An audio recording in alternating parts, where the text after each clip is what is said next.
Welcome students and teachers around Australia, and thank you for joining us for this live event today. Imagine if you woke up and found out you weren't in your own house, you weren't walking down your own driveway, or in fact, even in your own millennium. Well, that's exactly what happened to the Ferrones, a very brave, food-loving Australian family who went back 120 years on our ABC show Further Back in Time for dinner. Well, today your class is going further back in time to find out what the past was like right here at Vaucluse House in Sydney.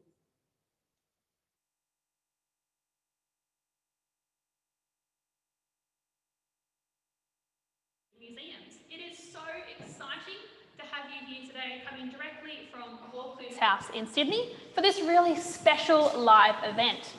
As you've just heard from Annabel, today we are going to be working in collaboration with the ABC to do our very own version of Further Back in Time for dinner. Before we begin though, I would like to respect the Gadigal people and acknowledge that it is on their land that Vaucluse House sits today and that we are gathering to do our program. And we are thrilled, aren't we, Sophie, that so many of you joined us today. We have more than 600 schools here, lots of you from year 1 and 2, but lots of schools from K to 6. And we have about over 18,000 students here. Some of you are from the big cities, some of you are from country towns, and some of you are from home schools. So welcome to all of you. Now, we want to know how you're feeling about our session today. We are going to do some really exciting things like meet 2 special guests, Carol and Olivia Ferrone from the ABC show Further Back in Time for dinner. They're going to come on shortly and we're going to have a look at what life was like 100 years ago here at Vaucluse House. So how are you feeling about this? Have a look at this. This is the resident goat at Vaucluse House. His name is Pan, and we want to know, how is your class feeling on the goat scale? How do you feel today? So type your answers in the Q&A that you can see down the bottom of the screen. Are you feeling like number 1, number 2, looking pretty excited, number 3, or number 4? What are we getting here, Sophie? We can see numbers already. A 4. So number 4 looks to me like you're feeling pretty confident, pretty laid back. It's towards the end of the day, maybe they're a little bit tired. But a lot of number 1s. I think either that's falling asleep or pure joy. I'm not sure which that is. Lots and lots of numbers. Thank you, boys and girls, for putting those things into the screen. So Sophie's going to explain how today works. Thanks, Naomi. So today's being run as a webinar.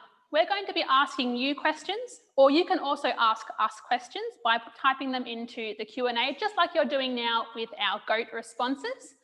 And if you could, make sure you've got your name or your school name in your Zoom so we know who we're hearing from and who we're responding to throughout the program. That'd be really helpful for us. We'll also be asking you some live poll questions. They'll pop up on your screen at different times throughout today's program. So let's start by thinking about this place. We are here from Vaucluse House. That's where Sophie and I work. We're standing in the kitchen, but this house is in fact a very significant historic house in Australia. So have a look at this picture. This is how Vaucluse House looked 100 years ago. So can you see Sydney Harbour there? We're here in the eastern suburbs, right next to Sydney Harbour. And this next one is Vaucluse House today. So this is still maintained by Sydney Living Museums, and you can see the beautiful pleasure gardens there and the gardens at the front of the house. Lots of people get married here. Now, the family who lived in this very large house were called the Wentworths, and now you can see William Charles Wentworth, very famous Australian, in fact, the Wentworth that crossed the Blue Mountains in his younger years, and his wife, Sarah. So, Sophie has a question for you about their family. Yeah, so William, Charles and Sarah lived at Vaucluse House with their children. And I wonder if you can guess just how many children the Wentworth family had. Let's put a poll on the screen and you can choose your answer from the poll. Maybe you think there were 10, maybe 2, 4, 7. What do you think it could be? So you put your answers in now, and Sophie, and we'll all see the results in a minute. I wonder if they think families were bigger 100 years ago? Or maybe smaller? I wonder. Hmm. It'd be really interesting to find out what people are thinking. We often ask kids that here at Vaucluse House, don't we? And usually the most common answer today is about 2 children. What was it before? Let's see those results, Sam. Got a few being typed in the side as well. Putting it into the side, yeah. Okay, so we've got about 40% of responses think 10, a few saying 2, a few for 4, a few more for 7. So you know what? If you said 10 children, you are absolutely correct. There were 10, 7 girls and 3 boys. Now that's a really, really big family. It is. Lucky they had a big house. Lucky they had a big house, and also lucky that the 10 kids and the mum and dad of the Wentworth family, they actually also had 40 servants. So not quite so lucky for the family on further back in time for dinner. They didn't have any help, but the Wentworths did. Let's have a look at what it was like here. Sophie's going to tell us a bit more about the kitchen. Here in the kitchen, the servant known as the cook would spend her day making food for the Wentworth family and all the other servants. That's a lot of people to feed. Let's take a look around this room together. There are lots of interesting objects to see. Can you see anything strange or unexpected? Does this kitchen look different to the one at your house? What things are missing? Did you notice that this kitchen has no fridge, dishwasher or microwave? These modern appliances make jobs like storing food, cooking and cleaning much quicker and easier. So why didn't the Wentworth family have them? Well, you probably guessed it, they all need electricity to work. But in the Wentworth's time, this house did not have electricity, so all these machines had not been invented. The most important part of the kitchen is right here. This is where the cook would make all the food. This is the oven, and this is the stove. Can you spot what the cook used to heat the stove and oven? That's right, she needed wood to make a fire. With so many people to feed, the cook would have kept the fire burning all day long. That meant another servant had to chop a lot of wood for her to use. She also had lots and lots of pots and pans like these to cook with. Let's take a look at some other interesting objects that the cook used here in the kitchen. Did you notice these cloth-covered jars? They're full of food that has been pickled and preserved in salt or vinegar. The Wentworth family grew most of their fruits and vegetables in their own garden. Preserving them in jars like this made them last a lot longer, so all kinds of fruits and vegetables could be enjoyed all year round. Did you also spot these objects when we looked around the room earlier? Let's look at one a bit more closely. This object is made of metal that looks like copper and has interesting patterns on the top, and it's hollow on the inside. What do you think this was used for? So, has anybody worked out what this unusual object could be? If you think you know, put your answers in the Q&A right now. Oh, lots of thoughts thinking it was a cake tin. That's a really good thought. It is for shaping some kind of food, but you don't put it in the oven. It does make something that we often have for dessert today. It is a mould for something. I can see we've got some answers there. Oh, and Edwina, I can see Edwina Spackman has guessed it is jelly. Fantastic. This object is used to make jelly. It's called a jelly mould. Let's find out what your class's favourite jelly is. We'll put a poll on the screen and you can vote for your favourite flavour. We've got orange, we've got lime, raspberry, or fish. Pop your answers in the poll. Maybe do a little vote in class to find out what the majority likes, and we'll see what our answer is in just a moment. Oh, lots of votes for raspberry. 77% of you, that's almost the whole group, loves raspberry. That's one of my favourites too, but I also love orange. Not many people like the idea of fish jelly though, and you know what? I can see why. But do you know who did like fish jelly? The Wentworth family. They ate lots of jellies made from things like meat and fish, savoury foods. I bet you're wondering why. Well, putting meat into jelly was a good way to keep leftovers fresh for longer, a good way to preserve them and make them last longer when they didn't have a fridge to put them in. Great thinking, everybody. Now is the time you've been waiting for. It is time to meet our special guests, Carol and Olivia Ferrone. Do you want to join me on screen now, Carol and Olivia? Come on out. Welcome, Carol. Welcome, Olivia. Thank you. Nice to be here. So glad you're here today, and I know that our audience is really, really glad as well, and they're so excited you've been able to join us today. Now, you both recently went further back in time on the TV show on the ABC, Further Back in Time for dinner, and had an experience of what it was like to live in the past. And in the house you were in, that was a 1900s themed house, you had a kitchen that was a little bit like the Wentworth's kitchen. Now, I know that our audience has lots of questions about what it was like to cook in a kitchen like this and eat food like the ones that Wentworths ate as well. So do you mind answering a few questions from our audience? We'd love to. Fantastic. Now, if you've got questions for Carol and Olivia about their time in their house in the past and in a kitchen like this one, you can put them in the Q&A now. And I've also got some that were emailed in from schools a little bit earlier. So we might start with one of those. Yeah. We've got a question here from Warrington County Public School, and they would like to know, was it really hot cooking in a kitchen like this? It was very hot in the kitchen. We actually filmed in summer, so it was already in the mid-40s. And if you can imagine, you know, it's a wood stove, it's a small room, we're burning wood, it's hot. I had 6 layers of clothing on. I spent my whole day in that kitchen.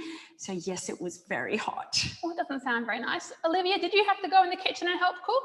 I was doing nothing. I wasn't in the kitchen at all, but sometimes I'd like help out with the desserts. Yeah, I think if I was you, I'd be avoiding that really hot kitchen. Yeah. Let's find another question now. Let's see what we've got. Okay, I've got one here from Matilda at Millfield Public School. She wants to know what it was like having to make 3 hot dinners for your family every single day. Look, that was really difficult.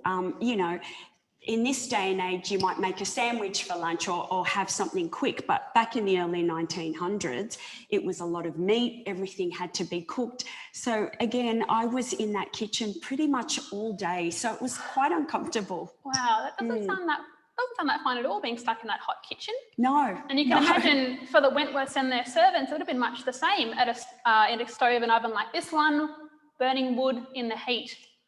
Now, here's a question for you, Olivia. I might come back to that one later. Actually, it's a little bit about games for later in the show. Here's one we've got. What kind of food did you have to cook? What did we cook? A lot of meat. So Okay. a lot of offal, which is things like kidneys and liver. We had to cook a cow's head, which was really difficult and brains. traumatic. Brains. We had brain pancakes. So back then, you know, they didn't like to waste food and we didn't have refrigeration. So when you had an animal, you basically ate everything and as quick as you can. So breakfast, lunch and dinner, not to waste anything. Sounds like what the Wentworths did perhaps with their jellies, making those leftovers last a little bit longer. Now, I'm glad you mentioned life without a fridge. Yes. The room we're going to go into next is called the larder, and it's going to help us find out more about how the Wentworth family would keep their food cool and lasting for longer without having a fridge. Let's have a look at that right now.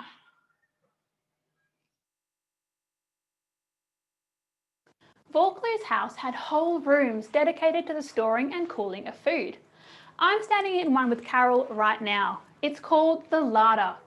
This room is colder than most other rooms in the house, and it was used to store fresh food that needed to be kept cool. There are a few things that keep this room nice and cold. Firstly, it's built slightly underground. The windows also have mesh covers instead of glass that lets the air in and out. The walls are made of stone, And it was also built in a shady part of the house, keeping all that stone nice and cold. And there are lots of interesting objects in this room as well. Carol, you use an object a bit like this one here on the show. Can you tell us how it worked? I can, Sophie. So this object is used to help keep fresh food clean and cool, and also safe from pests like flies. It's called a food safe. Did you notice the mesh on the doors? This lets fresh air move through, keeping the pests out, just like the windows of this room. Now, a food safe like this could be used to store things like cheese and eggs, and maybe even jelly. I wonder if you can work out what this next object is. Let's look at it together. It looks a little bit like a cupboard. It has a little lid on top which can be opened, and inside we can see a stone bowl filled with water. It looks like there might be some bits of sticks and dirt in the water too. Inside the cupboard at the front is another bowl of water. If we listen and look carefully, we might notice some water dripping from above into the bowl. This water looks nice and clean. The door at the front also has some fine mesh fabric covering it. What do you think this object could be for?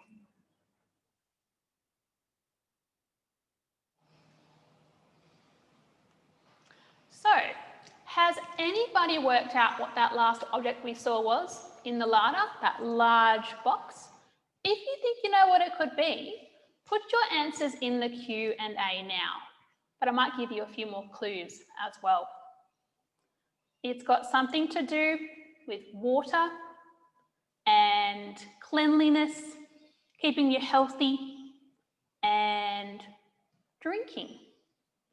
Oh, I can see some answers coming through, and I've just missed who put the right answer in, but it is a water filter. Well done, everyone. Lots of answers coming through really, really quickly. It's a water filter, much bigger than the one in my kitchen. Yes. Would that one fit in your kitchen, Carol and Olivia, at home today? Definitely Not not. really. It was huge, as big as the cupboard. The way it worked was water from the well or creek would be poured into that stone bowl at the top that we saw, and slowly the water seeps through the sandstone and drips into that bowl we saw underneath. And any dirt or grit in the water gets trapped in the stone, and only the clean water comes through to make it good to drink. So that was their water filter, and it is called a drip stone because the water drips through the stone. Pretty clever piece of technology. Now, let's find out how well you were listening to that little clip a moment ago. And we're going to put another poll on the screen now. I want you to tell me how the larder was kept cool without electricity. There's a few options on your screen. Let's see how well we were listening. I bet they're listening really well. What do you think? I think so. Yeah. So maybe it was the stone walls. Was it the way it was built underground? Was it those mesh windows letting in the fresh air? Let's put those answers in and we'll have a look at the results in just a moment to see how well we've done. Oh, fantastic. Good job. Most of you put in all of the above because yes, they're all working together. If you just said one of those things, you're still right, but there's just more things helping out. So really well done, everyone. Fantastic answers. Maybe it's time for a few more questions. You guys ready? Yep. Let's see if you've got more questions for Carol and Olivia now about maybe food storage or their time on the show to do with the food in the kitchen again. Pop them on the screen now. But I might start with one that came from, let's try Hunters Hill Public School. They've got a general question and they want to know, Carol, what was your least favourite job to do? Well, apart from cooking and spending all my time in the kitchen, and I usually do love cooking at home, I think my least favourite job would be doing laundry because it was laundry day. It was a whole day. It was every Monday. And I think that might be why people don't like Mondays. Oh, maybe that sounds pretty tough. We'll come back to the laundry soon. I'm glad you mentioned it. We're going to go have a look at that a little bit later. We'll do a couple more questions first. Let's have a look at what's coming through the Q&A. Oh, they want to know all about food, more about food, and let's see.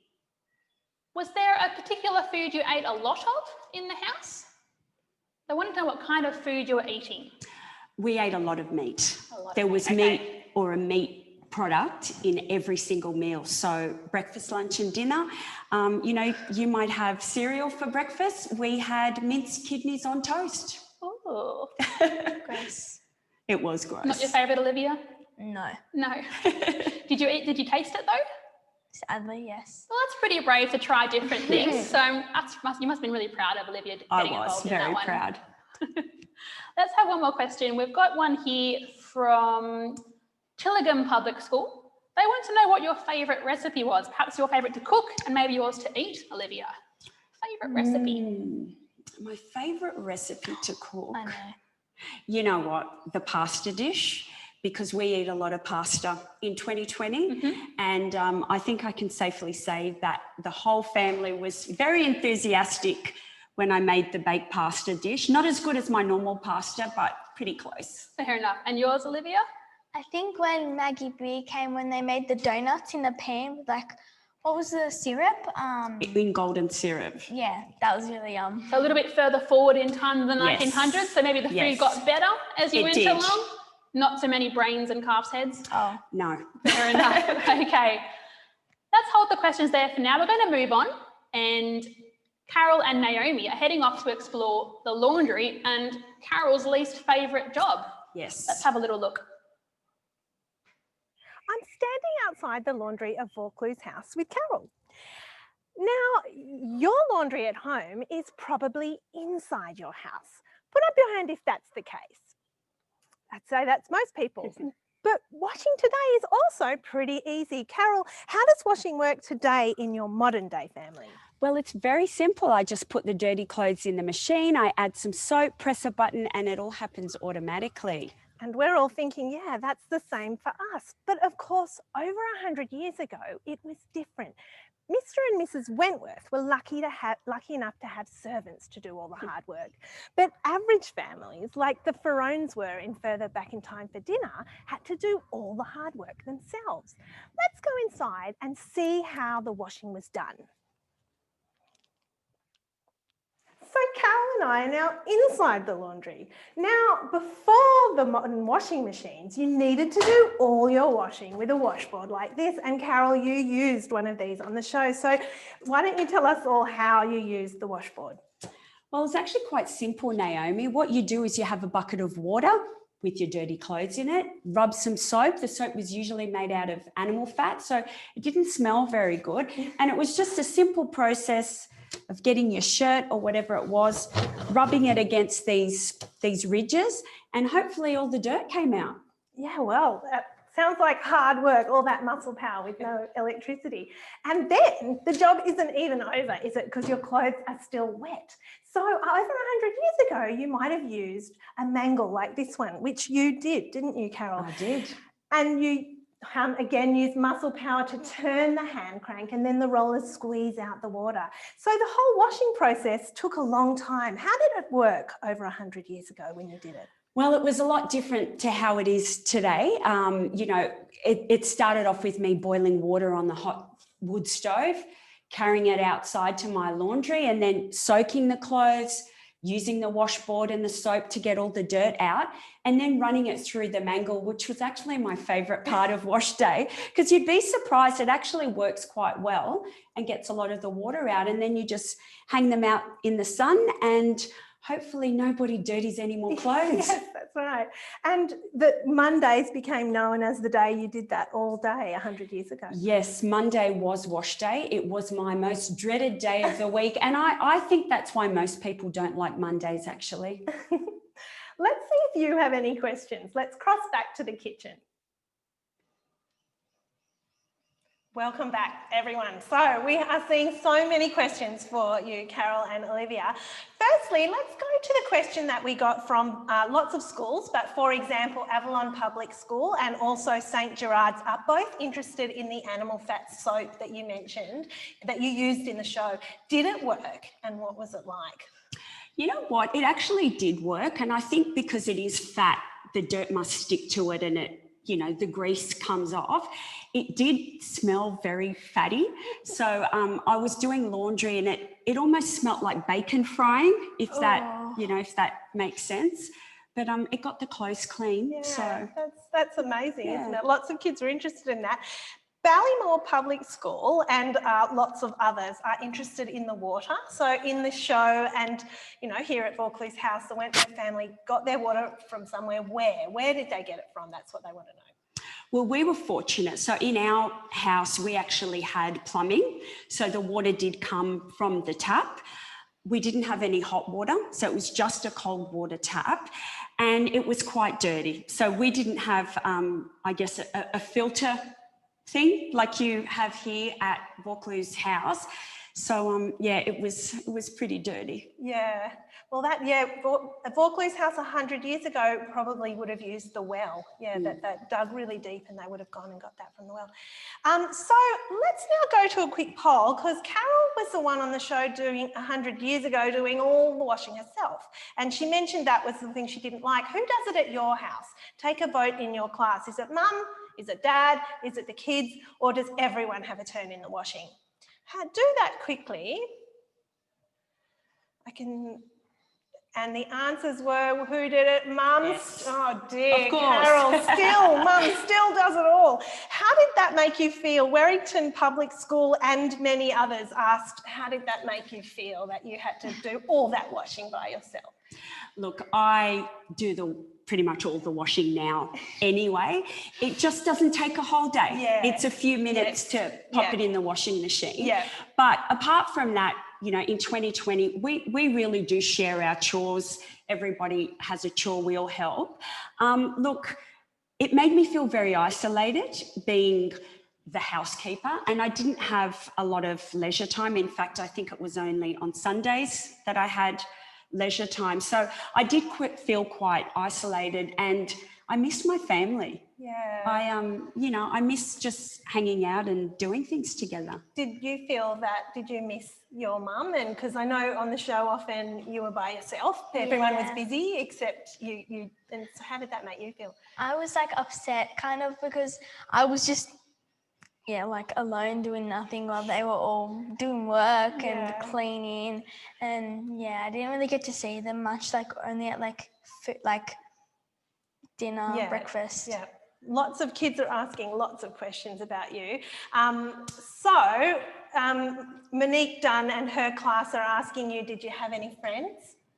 When I went to school, So that is a nice thing about school. School looked fun with those two teachers. I don't know about the cane. No, that didn't look fun.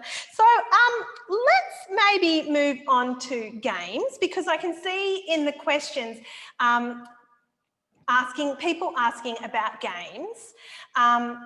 So let's talk about that. Abel from Georges River Grammar School, he said, did you have any toys?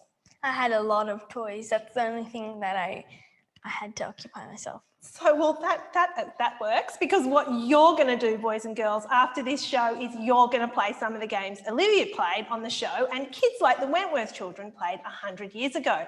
So let's have a look at them now. The first thing you're going to play with is skipping ropes. So I think you put up your hands. I can see the hands by using the reaction. Do you have a little reaction thing where you can put up your hands?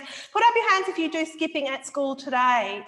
Lots of people. Lots of people. Did you do skipping in primary school, Olivia? Yeah, everyone would bring their own skipping rope, and sometimes there'd be really long ones, and lots of people would skip. And that's the same 100 years ago. Did you do it on the show further back in time? Yeah. So skipping's your first game. Have a look at this, kids. These are kids your age. Skipping at Vaucluse House. That's game one that you're going to play afterwards. How about this is game two. This is called quoits. Olivia, you played it on the show, so did Mum. How does it work? You have a bunch of hoops and you have to try to throw them on the stick and get as many as you can and win. Was it hard? No, not for me. You were pretty good at it. So have a look at the screen. This is Sophie having a go before the show. And, Sophie, also, like Olivia, finds it easy. Last game, got them all in. Last game, this is a cane. hoop, but it's not hula hooping like this. That's not the right era of history. That didn't happen 100 years ago. Olivia, what happened with cane hoops and the game 100 years ago? Kids 100 years ago would roll the hoop on the floor and just run like with it and try not to get it fall down. That's it. Now, it sounds easy. You can see Sophie doing it. Not that easy, I can tell you. So have a go at that with your teacher afterward. Let's go back to more questions because they're coming in. So Fern Court Public School and Hambledon Public School want to know, Olivia, what was your favourite game 100 years ago? Probably quoits. Quoits. That was fun. It's hard, but fun. And also the kids really want to know, what was it like without technology? How did that feel not to have technology? It was so hard because like I'm always on my phone or my computer and like I can't text my friends. But then lots of kids asked, do you think kids were happier 100 years ago or happier now? So do you think that kids were kids unhappy 100 years ago? No, they were happy because like they still had stuff to occupy themselves by themselves. Is that how you felt? Yeah. Yeah, because if you were asked, lots of them have asked you, did you enjoy being there 100 years ago? Did you enjoy it? Yeah, I enjoyed it. It's just lonely. Yes, fair enough. Let's go to some other questions. So we've answered some of those. I can see Hambledon Public School want to know about your favourite game, which you've said. Let's have a look at a poll then. Oh, hang on, someone asked, Kirrawee Public School, did everyone play the games, Carol, or was it just Olivia and children? No, we all did. We really enjoyed quoits and I think we played that every afternoon. We actually got very competitive and I will say that I was the best. There you go. It looked really fun when you played it. What about this poll? I want you to think about the games that Olivia showed you. Have a look at this poll. I think it's our last one. What were they made of, the toys 100 years ago? Wood, rope and string, or plastic? What's your answers? Let's have a look.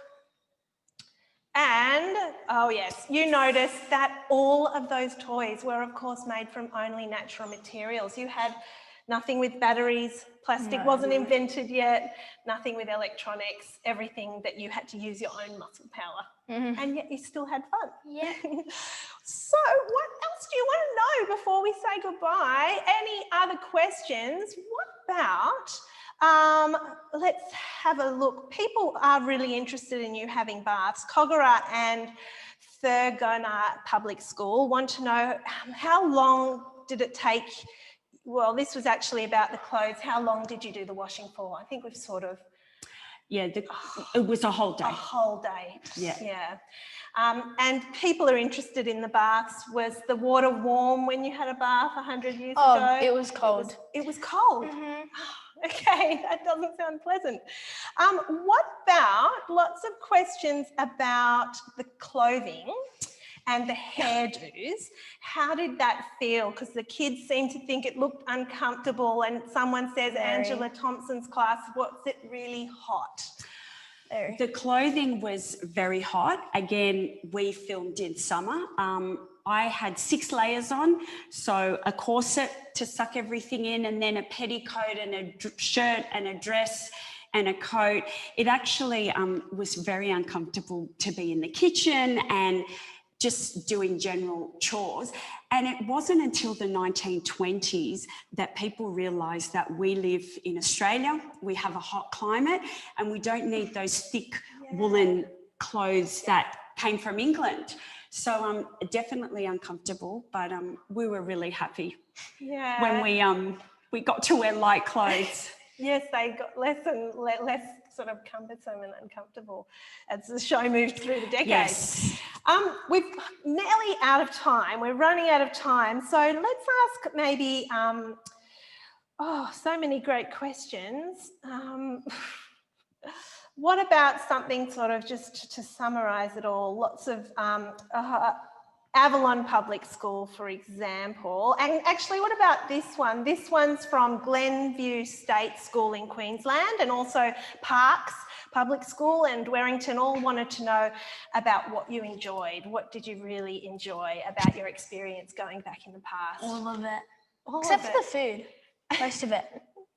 Everything except the food? What Yeah, about? look, for me, it was about spending time with my family. Like I'm so honoured that we, have walked in the shoes of people from the past. And you know what, it was hot, it was hard, I was in the kitchen a lot, but it's really given me an appreciation for what we have today.